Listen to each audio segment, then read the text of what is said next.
छत्तीसगढ़ में लगातार नक्सल प्रभावित इलाकों पर ऑपरेशन जारी है और इस बार बड़ी सफलता नारायणपुर में डीआरजी को मिली थी। नारायणपुर में इस बात का खुलासा भी किया गया कि किस तरीके से बसव राजू, जो हिड़मा से भी ज़्यादा बड़ा लीडर माना जाता है, थिंक टैंक माना जाता है और अब तक नक्सलवाद के सभी बड़े ऑपरेशन चलाने के पीछे इसी की भूमिका थी। किस तरीके से ग्रेहाउंड को पीछे छोड़ना है, किस तरीके से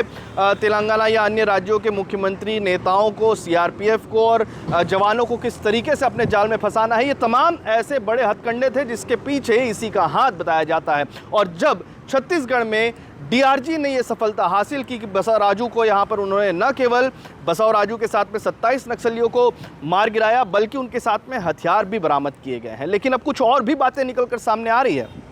क्योंकि लगभग 13 करोड़ रुपए का जो इनाम है वो इन तमाम 27 नक्सलियों को लेकर इनके पीछे जो थे वो इनाम थे। और इसमें से सबसे ज़्यादा इनाम बसव राजू पर ही था, क्योंकि वो कमांडर, न केवल कमांडर, वो थिंक टैंक भी था। वो ग्रेहाउंड जैसे फोर्सेस को अपने जाल में फंसाने के लिए मास्टरमाइंड भी माना जाता था। और न केवल छत्तीसगढ़ बल्कि उड़ीसा, तेलंगाना, आंध्रा जैसे कई राज्यों के बॉर्डर में, सीमावर्ती इलाकों में जहां पर नक्सलवाद पनप रहा है, जहां भी अब भी नक्सलियों का खौफ जो है वो बरकरार माना जाता था, वो उसकी वजह यही थी कि बसव राजू उसके पीछे बड़ी भूमिका में था। और अब इसका मारा जाना, आप समझिए कि कितनी बड़ी सफलता यहां पर डीआरजी को मिली है कि अब तक छत्तीसगढ़ में और अन्य राज्यों में जो देश से नक्सलवाद खात्मे को लेकर अमित शाह कहते थे कि वो 26 मार्च तक 2026 तक नक्सलवाद पूरी तरीके से खत्म कर देंगे, तो उसके पीछे बसव राजू का मारा जाना यानी नक्सलवाद के खात्मे पर एक बड़ा प्रहार इसे माना जा रहा है। अब तक जो नक्सली मारे गए हैं उसके पीछे बसव राजू के ऑपरेशन की जिम्मेदारी थी, अब माना यह जा रहा है, क्योंकि वो लीड कर रहे थे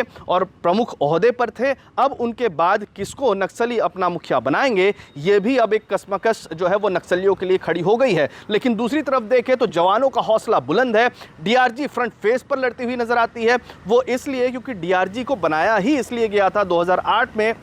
जब छत्तीसगढ़ में डीआरजी की भूमिका तय की गई तो उसमें कौन कौन से लोग शामिल होंगे ये भी उसमें तय किया गया, जिसमें बस्तर के ही आदिवासी इलाकों के आने वाले युवाओं को शामिल किया जाना था, जो फोर्स में आने के लिए तैयार थे, जो इस बात के लिए तैयार थे कि वो नक्सलियों से मुकाबला करेंगे और अपनी आज़ादी के साथ साथ छत्तीसगढ़ के उन दूरस्थ अंचलों में जहां पर नक्सलियों के खौफ के कारण विकास नहीं पहुंच पा रहा है उसमें अहम भूमिका निभाएंगे। और यही वो लड़ाके हैं डीआरजी, जिसको आज बड़ी सफलता मिली है। सबसे फ्रंट फेस पर लड़ने वाले डीआरजी के लड़ाके माने जाते हैं। इसके साथ में सीआरपीएफ और कोबरा और अन्य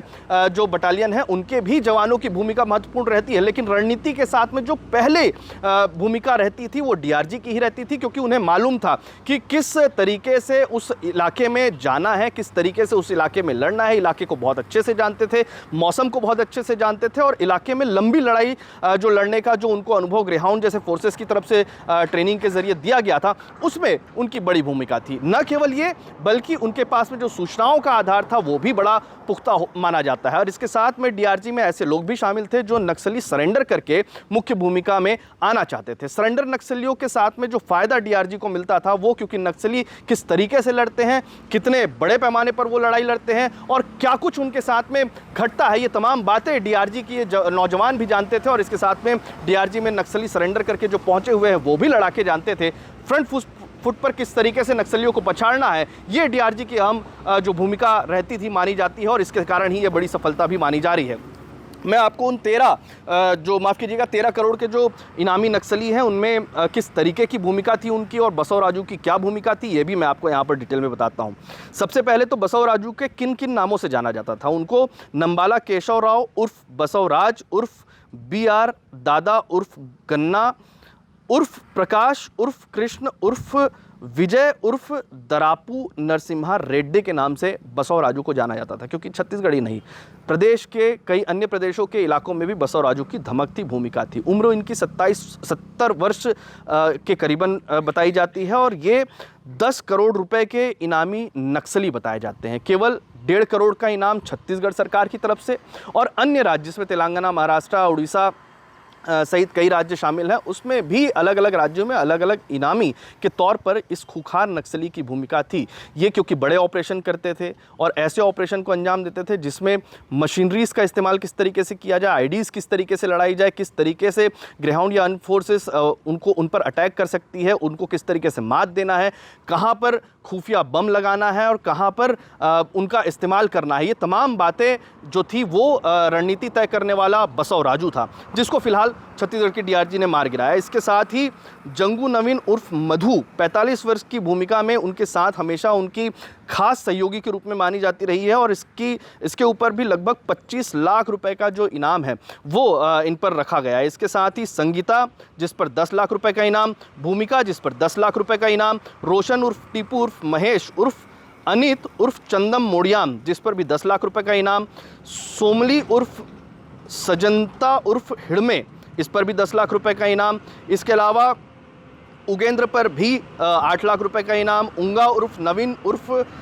गुड्डू माड़वी पर 8 लाख रुपए का इनाम, बुच्ची उर्फ बसंती पर 8 लाख रुपए का इनाम, भीमे उर्फ मड़ावी पर भी 8 लाख रुपए का इनाम, रवि वंडो पर भी 8 लाख रुपए का इनाम, गीता 25 साल के हैं और उन पर भी 8 लाख रुपए का इनाम, जुगो उर्फ जमुना पोड़ियाम, ये भी 25 साल की है, इन पर भी 8 लाख रुपए का इनाम, विज्जा उर्फ लालसा उर्सा 23 वर्ष, इन पर भी 8 लाख रुपए का इनाम, छोटी उर्फ रेशमा 23 वर्ष, इन पर भी 8 लाख रुपए का इनाम, कोसी उर्फ क्रांति मड़ावी, ये भी 23 वर्ष, इन पर भी 8 लाख रुपए का इनाम, और इड़मे पर भी 8 लाख रुपए का इनाम, सूर्या उर्फ संतू ताती पर भी 8 लाख रुपए का इनाम, कोसा उर्फ नागेश होड़ी पर भी 8 लाख रुपए का इनाम, राजू ओयाम पर भी 8 लाख रुपए का इनाम, ये 22 वर्ष के हैं। इसके साथ में बद्रू ओड़ी 26 वर्ष की इनकी आयु है और आयु थी, इस पर भी 8 लाख रुपए का इनाम, मड़को उर्फ सरिता पर भी 8 लाख रुपए का इनाम, राजेश तेलम उर्फ जिला, इस पर भी 8 लाख रुपए का इनाम, अयाते, इस पर भी 8 लाख रुपए का इनाम, कल्पना उर्फ अंडो, इन पर भी 8 लाख रुपए का इनाम, नंदू उर्फ नीलेश मड़ावी पर भी 8 लाख रुपए का इनाम, और सुनीता जो 25 वर्ष की है, इन पर भी 8 लाख रुपए का इनाम। ये सभी इनामों को अगर जोड़ लिया जाए तो ये जो 27 नक्सली मारे गए हैं, ये सभी कमांडर की भूमिका में जिस तरीके से बसव राज थे, उनके साथ में काम करने वाले, उनको सुरक्षा देने वाले ऐसे खुखार नक्सली जो हर क्षेत्र में माहिर थे, न केवल बारिश, न केवल गर्मी, बल्कि हर भूमिका में जो उनके लड़ाके थे वो उनके साथ में रहते थे। लेकिन इस बार कमांडर जो कंपनी नंबर 7 है उसको पूरी तरीके से नेस्तनाबूद करने का काम यहाँ पर डीआरजी ने किया है और इसके साथ में एक पर्चा भी यहाँ पर देखने को मिल रहा है। जो सबसे अहम भूमिका है पर्चे में ये बताया जा रहा है, अब तक जो सूत्रों के हवाले से निकलकर सामने आया है कि बसव राजू जो मारा गया है, जो सबसे बड़ा मास्टरमाइंड माना जाता था अब तक सभी ऑपरेशंस को चलाने के लिए, सभी नक्सलियों को क्या करना है उसको ऑर्डर देने के लिए, उसकी एक डायरी का एक पन्ना यहाँ पर डीआरजी ने बरामद किया है। इस तरीके की जानकारी फिलहाल निकलकर सामने आ रही है, जिसमें यह लिखा गया है,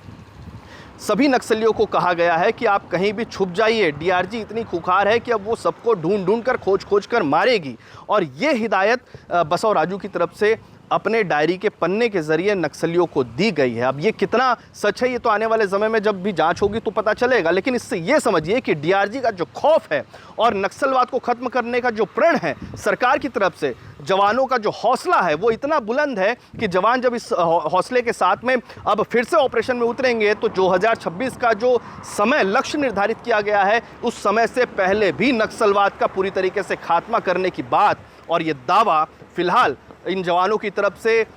जवानों के साथ में नेताओं की तरफ से, सरकार की तरफ से यहाँ पर किया जा रहा है। देखना बड़ा दिलचस्प होगा कि क्या वाकई में एक बड़ा खौफ डीआरजी ने नक्सलियों के खिलाफ पैदा कर दिया है और जिस तरीके से एक बड़ी भूमिका में बसव राजू की हत्या यहाँ पर हुई है, जिस तरीके से उनको मार गिराया गया है, क्योंकि वो कई ऐसे लोगों के हत्यारे, उनके खिलाफ षड्यंत्र रचने वालों में शामिल थे जो लगातार आम मासूम ग्रामीण भी उसमें शामिल हुआ करते थे। कई जवानों को मौत के घाट उतारने का भी की भूमिका में भी वो शामिल रहे थे। और इसके बाद अब एक बड़ी सफलता के साथ में और कितने लीडर्स को अब यहाँ पर घेरा जाएगा, पुख्ता सूचना तंत्र के आधार पर ये ऑपरेशन चलाए जा रहे हैं। जवानों को सबसे कम नुकसान और नक्सलियों को सबसे ज़्यादा नुकसान की रणनीति के साथ में ये ऑपरेशन चलाया जा रहा है। अत्याधुनिक हथियारों के साथ में न केवल ड्रोन, न केवल इनपुट के आधार पर बल्कि फ़ोन ट्रेसिंग के आधार पर भी ऐसे तमाम हथकंडे अपनाए जा रहे हैं जिससे नक्सलियों को पूरी तरीके से खात्मा कर दिया जाए। इसमें डीआरजी की भूमिका अहम है। इसलिए जो तस्वीरें हम देख रहे हैं कि लगातार वो जश्न मनाते हुए नजर आए डीआरजी के जवान जब उन्होंने इस बड़े ऑपरेशन को अंजाम दिया, और उसके बाद वो खुशी, वो जोश उनका नजर आ रहा है कि 2026 से पहले नक्सलवाद का खात्मा करने के लिए पूरी तरीके से ये जवान तैयार हैं। छत्तीसगढ़ से TV9 के लिए अमित मिश्रा।